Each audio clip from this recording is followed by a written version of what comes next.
Estamos a 5 de agosto, ¿verdad? 5 de agosto. El tiempo va corriendo rápido. Vamos a iniciar una nueva serie de estudios. Yo siempre digo, con la palabra no tenemos que andar apurados, sino es mejor sacarle provecho a cada frase, cada versículo. Al fin y al cabo, si nuestro único límite es que el Señor venga. Y cuando el Señor venga y nos lleve, pues ya vamos a tener el conocimiento que Él quiere que tengamos. Y en cuerpos glorificados de seguro no vamos a necesitar muchos de los consejos que hay en la Biblia. ¿Okay? Vamos a dar inicio al estudio de Primera y Segunda de Corintios. Y vamos sobre todo a ver esta carta como una carta inspirada por el Espíritu Santo, que encontró su lugar en el canon, en las Escrituras. Con esto yo les digo, hermanos, quizás no nos podemos ni tan siquiera imaginar cuántas cartas se hayan escrito en aquel entonces. De hermanos a hermanos, de iglesias a iglesias, de pastores a pastores. Sin embargo, hay algunas de estas cartas enviadas a estas iglesias que particularmente están en la Biblia. Quiere decir que Dios tuvo el propósito con estas cartas no solamente de atender una situación en aquel entonces, sino que sirviera sus enseñanzas para el resto del tiempo, para todas las iglesias. Así que nuestro trabajo no es solamente aprender algunos puntos de esta carta, sino sacarle sobre todo las aplicaciones para nuestra vida. Nosotros sabemos, porque el mismo apóstol lo dice, que el autor de estas dos cartas es Pablo, fue Pablo.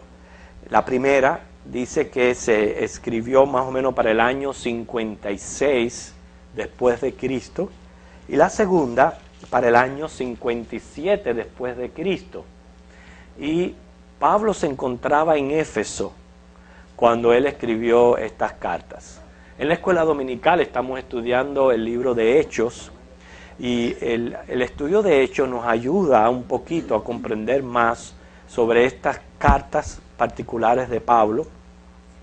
Pero según el capítulo 16 del versículo 8 de esta primera carta, dice que Pablo se encontraba en Éfeso cuando él la está escribiendo. Ahora, ya hemos hablado, aquellos que han venido a la escuela dominical, acerca de la ciudad de Corinto. No sé las otras clases por donde se encuentra en el libro de Hechos, pero ya por lo menos nosotros tratamos cuando la iglesia fue fundada por Pablo allá en Corinto. Pero Corinto era una de las ciudades más importantes de Grecia. Y la población era una población mixta, o sea, compuesta del mundo de aquel entonces, que eran griegos, romanos, orientales. Recuerden, cuando podemos pensar en una ciudad mixta o cosmopolita, podemos imaginar también cómo somos afectados unos y otros por las diferentes culturas, las diferentes religiones, las diferentes tradiciones que también vienen a mezclarse en medio de esta ciudad. Una de las peculiaridades de esta ciudad era que tenía un teatro inmenso al aire libre, así como son los cines que hay todavía en este momento, donde uno va, estaciona su auto y puede mirar una película al aire libre. Bueno, allá había un teatro, dice que tenía capacidad para 20,000 personas.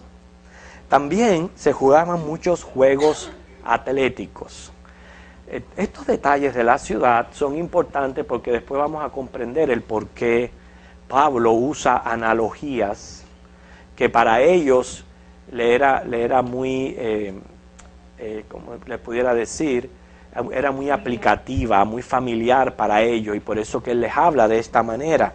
Una de las cosas que resalta de esta ciudad era que habían templo para todos los dioses, pero sobre todo uno dedicado a Venus, Afrodita. Tenía 1000 prostitutas este templo. Así que nos podemos imaginar. ¿Por qué? Porque las religiones orientales involucraban la promiscuidad sexual. Es por eso que también en esta carta encontramos la advertencia en el capítulo 6, los versículos 15 al 20, en contra de lo que es la fornicación, de unirse con una prostituta. Entonces entienden por qué razón Pablo escribe estas cosas. No solamente nos sirven a nosotros, pero era muy aplicativo para aquel entonces. Inclusive Corinto tiene un nombre un poquito peculiar, no voy a mencionar porque tenemos algunos menores entre nosotros, pero aparte de su fama por todo este tipo de actividad ilícita, estaba llena de tabernas. O sea, ya se puede imaginar, vicios por donde quiera, juegos. O sea que era una ciudad verdaderamente pagana. Y todo esto es importante saberlo, por ejemplo, para entender versículos como el que está en el capítulo 1, vengan conmigo, pues este es más bien un estudio introductorio a las dos cartas, pero vamos a leer algunos versículos que nos convienen en este momento, esos versículos 27 y 29, con que casi empieza la carta a Pablo, diciéndola en el capítulo 1, sino que lo necio del mundo escogió Dios para avergonzar a los sabios. Lo débil del mundo escogió Dios para avergonzar a lo fuerte. Dice, lo vil del mundo y lo menospreciado escogió Dios. Dice, lo que no es para deshacer lo que es. A Dios le agrada, para las abundantes riquezas de su gracia, escoger gente vil, gente. O sea, si yo fuera a pensar en una ciudad donde fuera a ganar almas, Corinto en aquel entonces, en medio de aquel paganismo, uno pudiera decir, bueno, ahí nadie merece que uno vaya, si son gente pagana y fornicaria y viciosa. Mas sin embargo, precisamente a esta ciudad es que Cristo le dice, ¿sabe qué? Yo escojo lo vil del mundo. A veces a nosotros los seres humanos nos cuesta trabajo perdonar a los demás. Y siempre estamos tratando de resaltar el pasado y tratando de denigrar a las personas. Y no nos damos cuenta que de quien hablamos mal y en contra es del Espíritu Santo. Es del mismo Dios que se agrada en eso, en sacar a una persona prácticamente del fango, lo más sucio, lo lustra, ¿para qué? Para que toda gloria venga a Él, para que toda la gracia. Y Él lo dice ahí, fíjense, en el versículo 29, a fin de que nadie se jacte en su presencia.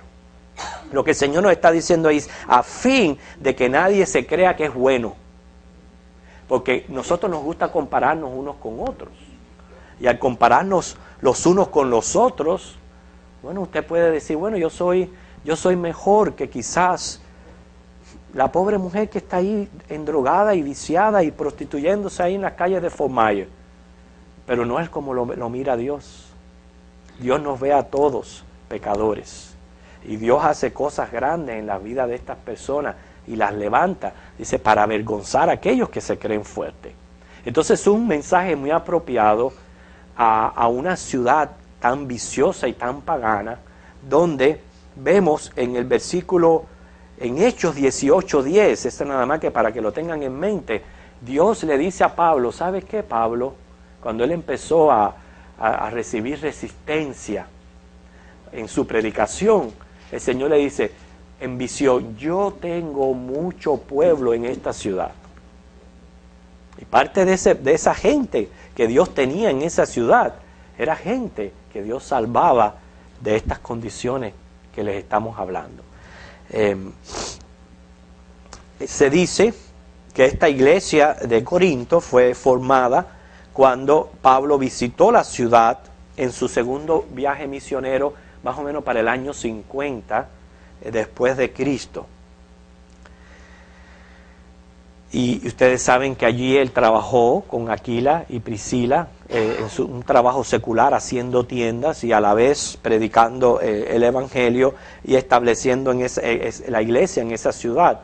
El mismo Hechos dice que él estuvo como 1 año y medio trabajando en Corinto. Así que cuando él se fue, ya él deja una iglesia establecida.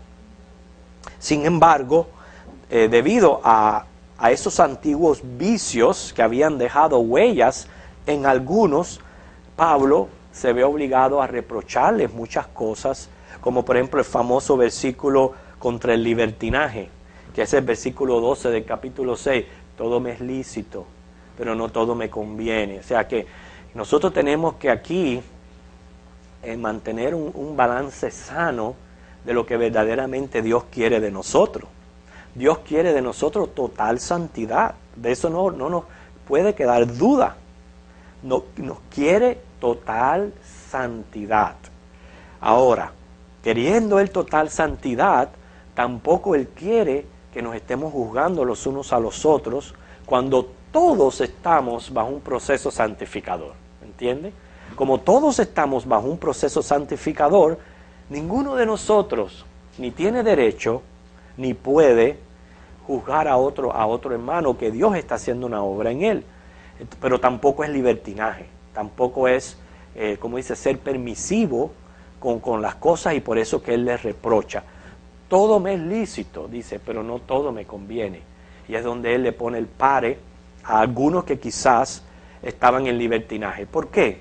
Porque aceptar a Cristo como Señor y Salvador en ningún momento es un pasaporte al cielo o una licencia que el Señor a mí me da para yo pecar y de todas maneras ser salvo y ir al cielo.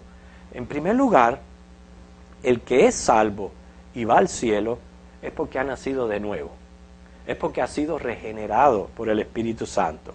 Y la persona que ha sido regenerada por el Espíritu Santo y nace de nuevo va a dar fruto de arrepentimiento, fruto del Espíritu Santo, va a dar fruto de santidad, porque es natural en su naturaleza. Lo único que tenemos que esperarnos los unos a los otros a que demos los frutos propios, pero en ningún momento significa que ya yo tengo a Cristo, yo puedo hacer lo que yo quiera, no tengo ningún tipo de barrera, porque al fin y al cabo ya soy salvo. Eso es un mal entendimiento de la justificación y la santificación. Y todas estas cosas las vamos a ver en la carta de los Corintios. El propósito de esta primera carta, esta carta tuvo un propósito al escribirse, fue responder a unas preguntas que los corintios le enviaron con una carta también. En el capítulo 7, versículo 1, capítulo 7, el versículo 1, es donde vemos este detalle. Dice, en cuanto a las cosas de que me escribisteis, bueno le sería al hombre no tocar mujer. Ve, ellos escriben una carta, ¿okay? Estamos acá en capítulo 7, versículo 1, ellos escriben una carta, la envían a Pablo, y cuando Pablo lee el contenido de la carta, ellos estaban presentándole diferentes tipos de problemas que habían surgido en medio de la congregación. Querían los consejos de Pablo. Recuerden, esta carta la iglesia nació en el año, vamos a decir, 50, que fue cuando Pablo llega a Corinto. Le está escribiendo ya en el 56. Solamente 6 años tenía aquella iglesia de haber sido fundada, noten eso, de haber sido fundada, y noten el trasfondo de donde viene. ¿Sí? No es lo mismo decir Cape Coral y Las Vegas, ¿verdad? O Cape Coral y Nueva York o Los Ángeles, dependiendo donde esté una ciudad, va a tener la influencia de lo que está pasando alrededor. Entonces, solamente 6 años de fundada. Es obvio de que tuvieran problemas. Nos enseña, ninguna iglesia es perfecta, todas las iglesias tienen problemas, y vemos aquí que no son excepciones esas iglesias primitivas. Habían varios temas que ellos le escribieron en la carta, que van a ser nuestros temas aplicativos según vamos entrando en el curso del estudio. Habían surgido divisiones entre los hermanos, casos de inmoralidad, el problema parece con el matrimonio.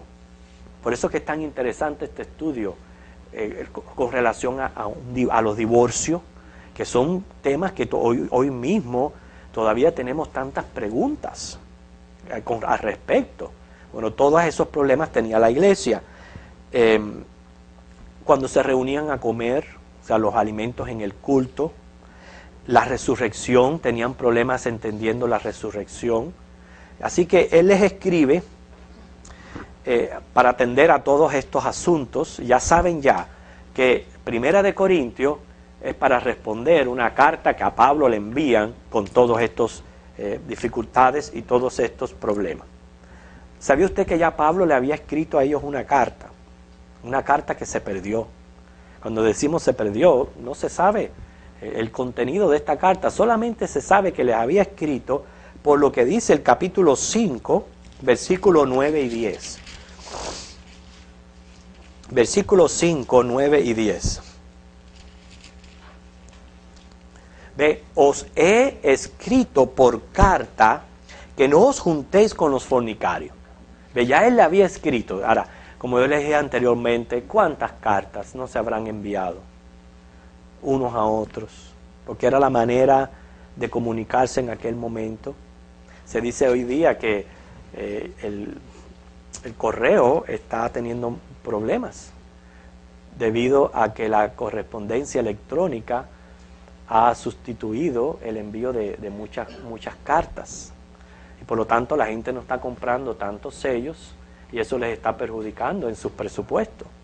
Pero en aquel entonces, hermano, que no había nada de esto, la manera de comunicarse era a través de cartas. Bueno, ya Pablo les había escrito advirtiéndoles de la inmoralidad que había a su alrededor. Y también les dice que él les había enviado a Timoteo. Vamos a ver el capítulo 4, versículo 17.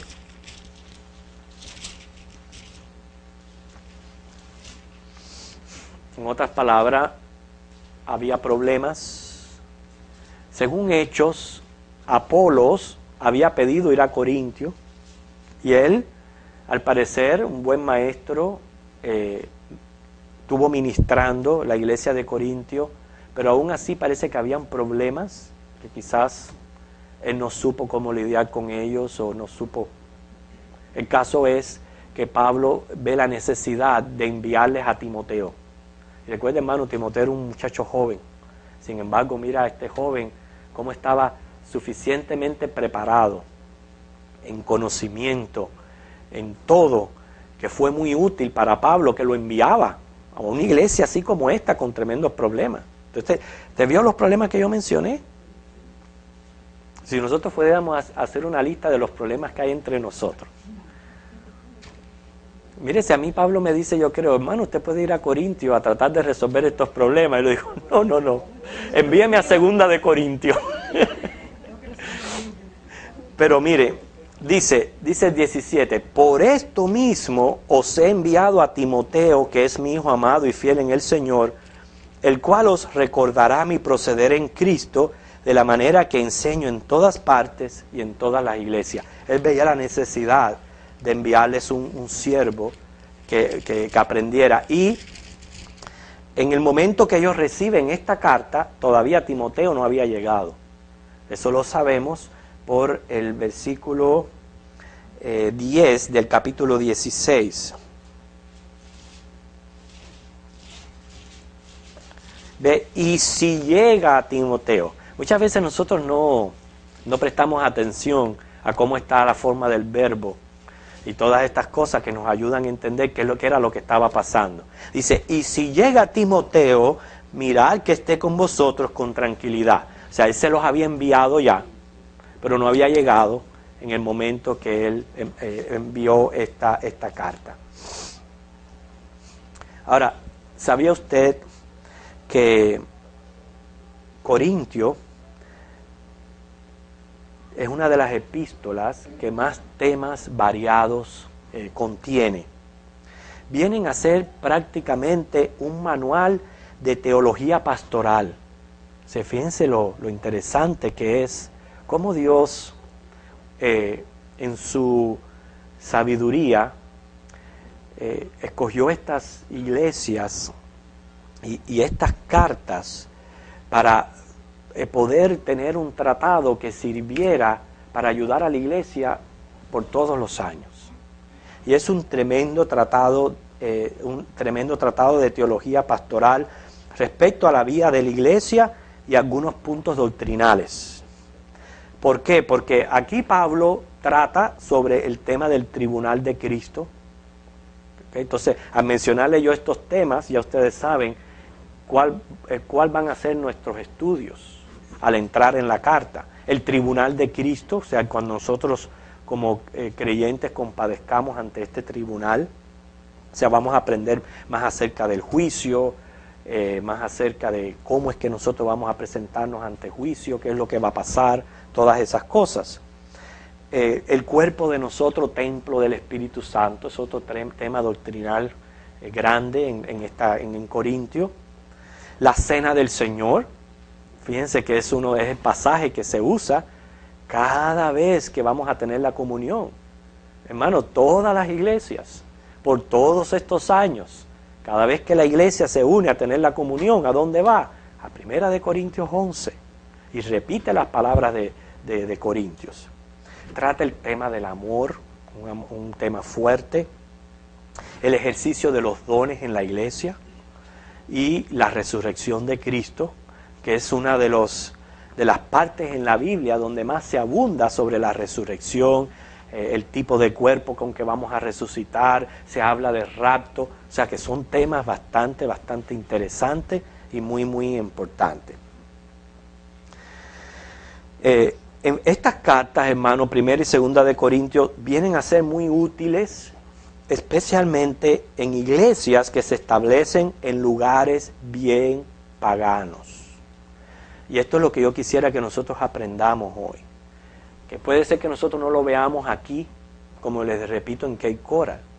Pero si una iglesia cristiana estuviera en medio de uno de los barrios más perdidos de Los Ángeles, ¿va a evitar usted que entre por las puertas una prostituta, un homosexual, una persona hasta media tomada? Sin embargo, la iglesia tiene que aprender a lidiar con esas cosas. ¿Qué actitud nosotros tenemos hacia esas personas?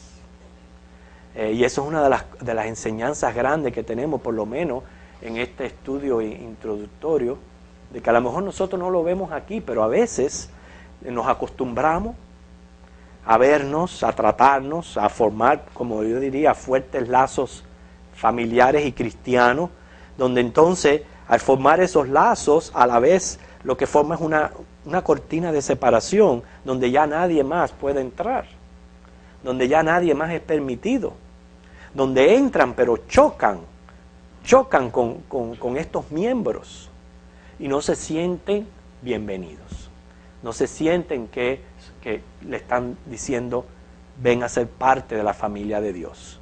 Y desgraciadamente así somos nosotros los seres humanos. El Señor Jesús lo dice. Si ustedes ven entrar a alguien lleno de anillos, con una ropa bien vestido, no le dicen, ven, siéntate adelante, y le dan el mejor asiento. Pero si entra alguien con harapos o con mal olor, entonces lo rechazamos, lo miramos con malos ojos o estamos pendientes, puede ser que haya entrado a robar. O hay que revisar a ver, no es ese que tenga una pistola. Porque somos así, desgraciadamente esa es nuestra naturaleza. Pero es una de las cosas que el Señor quiere romper en nosotros, sobre todo con ese versículo del capítulo 1, que recordemos que lo vil del mundo es lo que Dios escoge para avergonzar a aquellos que son fuertes, a fin de que nadie se jacte en su presencia. Quiere decir que nos enseña dos cosas. Nuestra actitud hacia el lugar donde estamos. La iglesia no puede ser influenciada por la sociedad en su aspecto espiritual. O sea, nosotros no tenemos por qué transformar nuestra iglesia o mundanalizarla para ganar al mundo en que estamos viviendo en medio. Ese es un error que han caído muchas personas, muchos líderes de iglesia, creyendo que si se igualan a la sociedad, les es más fácil ganar a la sociedad. Mi pregunta está, ¿quién les dijo que ellos son los que ganan? Si el que gana es Dios, el que añade es Dios. Nosotros somos instrumentos de Dios. Y casi siempre toda persona que es ganada para Cristo, toda persona que Dios salva, pues lo que quiere es apartarse del mundo y recibir otra cosa diferente, ver la santidad de vida. Y el verdadero creyente, eso es lo que va a desear. Entonces no tenemos por qué transformar nuestra iglesia o adaptarla, mundanalizarla para ganar a otros. Mas sin embargo, también en el otro extremo, la iglesia tiene que analizar el lugar donde está y tratar de llevar el evangelio a esas personas, y si puede usar métodos y medios apelativos a la sociedad, donde no se esté, como dice, negociando doctrinas y santidad de vida, entonces la iglesia sí debe de involucrarse en participar en la sociedad. O sea, tenemos un lugar en medio de la sociedad en que nosotros estamos viviendo. Ahora, para ya terminar, hermanos, ¿cuáles son algunos peligros que nosotros tenemos hoy, ahora mismo, en esta ciudad? ¿Cuáles son algunos peligros? O sea, analice el lugar donde usted está viviendo. Están ocurriendo un poquito, como dice, está aumentando el nivel de criminalidad un poco. No creo que sea una cosa que tan preocupante. Está creciendo un poquito el nivel de criminalidad, quizás debido a la situación económica en que estamos. Pero ahora en este mismo momento nosotros nos encontramos en medio de una sociedad prácticamente desesperada, prácticamente ansiosa, insegura. Y todas esas cosas van afectando a las personas, y créalo o no, las conversaciones, los comentarios, la comunicación de los unos con los otros, nos vamos influenciando y terminamos quizás en el extremo del pesimismo. Y es lo que la palabra del Señor entonces es bien aplicativa a nosotros. Cómo nosotros como cristianos, en medio de la situación en que estamos viviendo, podemos mantener un mensaje optimista para poder ayudar a las personas que están alrededor. ¿Podemos tener un mensaje optimista? Sí, basado en la fe y en Cristo, basado en las riquezas espirituales, en las promesas divinas, no basado en las cosas materiales. En las cosas materiales no hay optimismo ninguno, pero en las cosas espirituales, en la fe, entonces eso es lo que usted tiene que compartir con todas las personas que en este momento a lo mejor están experimentando y pasando momentos bien difíciles. En otras palabras, esa es la situación de nuestra sociedad. Es ahí donde la iglesia analiza, se actualiza y dice, ¿sabe qué? Bueno, cuando yo voy a ayudar a una persona, y eso no solamente es en ir a evangelizar, cuando el que va a evangelizar muchas veces se encuentra directamente con estas situaciones y sabe que tiene que llevar un mensaje positivo de parte de Cristo y de parte de Dios. Pero hermanos, en nuestros centros de trabajo, todos nuestros vecinos, todos tenemos contactos, todos. En esos contactos, ¿qué es el mensaje que están recibiendo de mí?